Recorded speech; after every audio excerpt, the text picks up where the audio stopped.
Her bebek aynı hareketlilikte olmayabilir. Bu konuda gereksiz kıyaslar içerine gitmemelisiniz. Çalıştırmazsa kaslar Allah korusun körelir, gelişmez. Bu sizi benim bebeğim az hareket ediyor, gelişimi olumsuz etkilenecek şeklinde bir strese kesinlikle sokmasın. Mesela bacak üzerine atmanız onu rahatsız edebilir. Ya da oturduğunuzda dik oturmuyorsanız, yani eğik oturuyorsanız bu pozisyon bebeğinizin hoşuna gitmeyebilir. Bebeğimizin gelişimini yakından takip edip onun gelişimine olumlu yönde katkı sağlayabilmek için hazırlıklı olmamız gerekiyor. Merhaba sevgili dostlar. 31. gebelik haftamıza hoş geldiniz. Merhabalar, kanalımıza hoş geldiniz. Heyecanlı bekleyişimiz sürerken 31. haftayı da geride bıraktık. Sizler nasılsınız? İnşallah 31. gebelik haftasını keyifli tamamlamışsınızdır. İnşallah 31. gebelik döneminde bebeğimizin kilosu yaklaşık 1500-1800 gram arasında. Boyu 40-41 santim civarlarında ve her zaman olduğu gibi bir meyveyle boyutlarını kıyaslayacak olursak orta bir kavun büyüklüğünde diyebiliriz. 31 haftalık gebelik dönemine dair daha detaylı bilgilendirme videosuna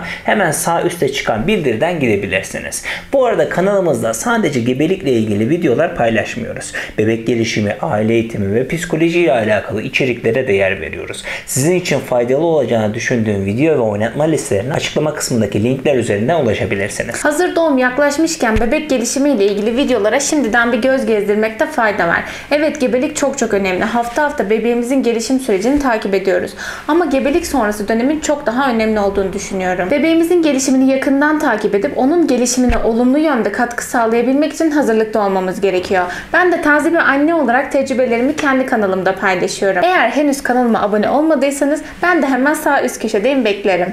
Peki Rabia'cığım, 31. gebelik haftasında sen neler yaşadın, ne gibi tecrübelerle karşılaştın? Biraz da sen anlat istersen. 31. haftamız oldukça eğlenceli geçti diyebilirim. Bu haftaya kadar sanki büyümedi diyordum ama bir büyüme atağı yaşadık gibi bir şeyler oldu. Artık ciddi anlamda karnım büyüdü diyebiliyorum. Yeri oldukça rahat diye tahmin ediyorum. Çünkü bayağı bir hareketli. Sabahları bir uyanma rutini var. Özellikle bariz 5.30-6 olduğu zaman uyanıyor, fark ediyorum. Ayakları tarif etmek gerekirse sağ tarafımda, tam böyle karaciğerimin altında. Sağıma yattığımda sanki o tarafta böyle yürüyüş yapıyor. Beni kaldırmadan da asla durmuyor minik. Sizlerde de böyle uykudan uyandırma oluyor mu? Ya da hangi saat aralıklarında en hareketli olduğu saatler? Aşağıda yorumlar kısmına yazın. Doğumdan sonra tekrar soracağım. Bakalım uyku rutinleri böyle mi devam edecek acaba? Çok merak ediyorum. İlk zamanlar Allah kısmet ederse anne karnındaki rutine benzer bir rutinde olacak.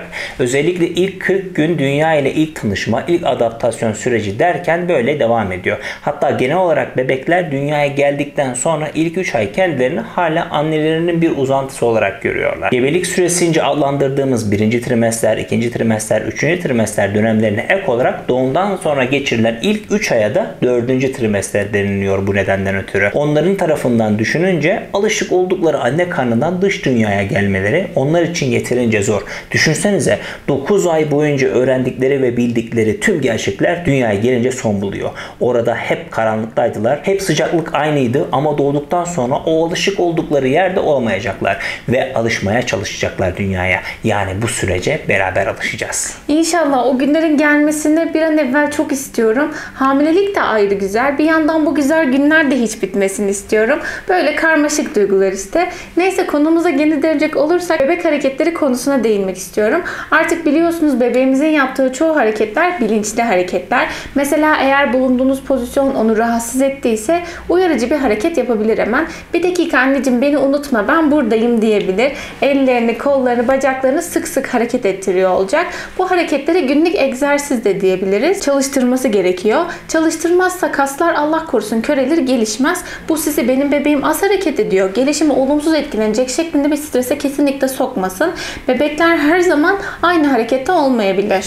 Ve şunu da ekleyebiliriz ki her bebek aynı hareketlilikte olmayabilir. Bu konuda gereksiz kıyaslar içerine gitmemelisiniz. Günlük aktiviteleriniz bebeğe beşik etkisi yapıyor olabilir.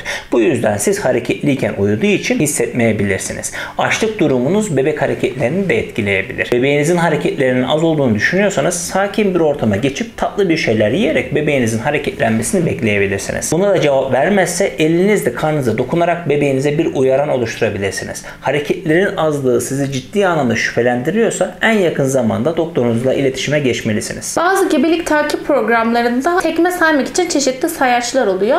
Bunlar da takip edilebilmek için kullanılabilir tabii ki. Ama uzmanların önerdikleri bu tekme sayar tarzı sayaçları çok da takıntı haline getirmemek şeklinde. Bu hafta yine bebeğimde toparlanma tarzında kasılmalarım oldu. Genelde çok ayakta kaldığımda daha fazla oluyor. Onun dışında herhangi bir sıkıntı yok Allah'a çok şükür.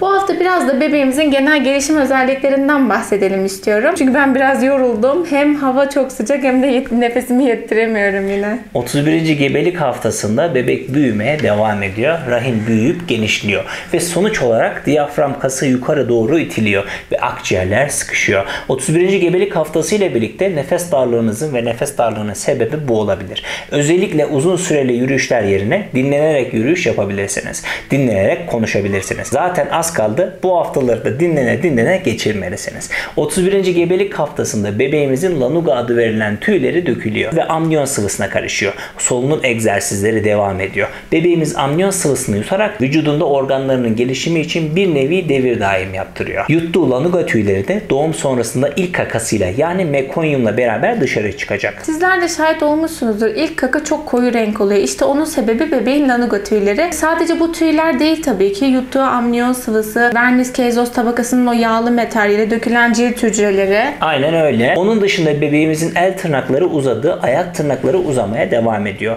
Gözlerini açıp kapatabiliyor. Dışarıdan gelen ışığı fark ediyor ve fazla ışık gözlerini bile kamaştırabiliyor. Gözlerinin odaklanma işlevi de tamamlanmış bulunmakta. Bebekler doğduklarında görme becerileriyle dünyaya geliyorlar fakat bu görme becerisi çok da gelişmemiştir. Işığı algıladığından bahsediyoruz ama ışığı algılamak tam olarak görme yeteneği olarak sayılmaz. Bebek ilk doğduğunda da aydınlığı ve karanlığı ayırt edebilir. Görme tam netleşmemiştir ancak 15-20 santim civarlarında yakınlıktaki nesneleri görebilir. Göz teması kurmaya 3 aylıkken başlayacak. Aynı zamanda emme refleksi gelişiyor. Hatta bebeğiniz sizi ultrason muayenenizle bu görüntüyle bile karşılayabilir. Emme refleksinin gelişimi 35-36. haftaya kadar devam edecek. Emme refleksi onun gelişimi için çok önemli bir gelişim özelliği olduğundan ötürü onu her gün biraz daha kuvvetlendirecek. Sinir sistemi de tamamen gelişti diyebiliriz. Rabia'nın da bahsettiği gibi hareketleri daha da bilinçlendi ve her geçen gün daha da bilinçli bir şekilde hareket etmeye devam ediyor.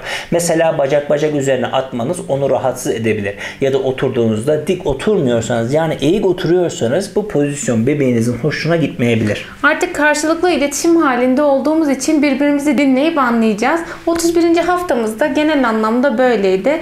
Ben şimdiden videoyu beğendim. Sizler için faydalı olduğunu düşünüyorum. Umarım siz de beğenmişsinizdir. Zaten buraya kadar izlediyseniz videoyu beğenmişsinizdir demektir. Bu arada anne adaylarının karşılıklı iletişim halinde oldukları bir Telegram grubumuz var.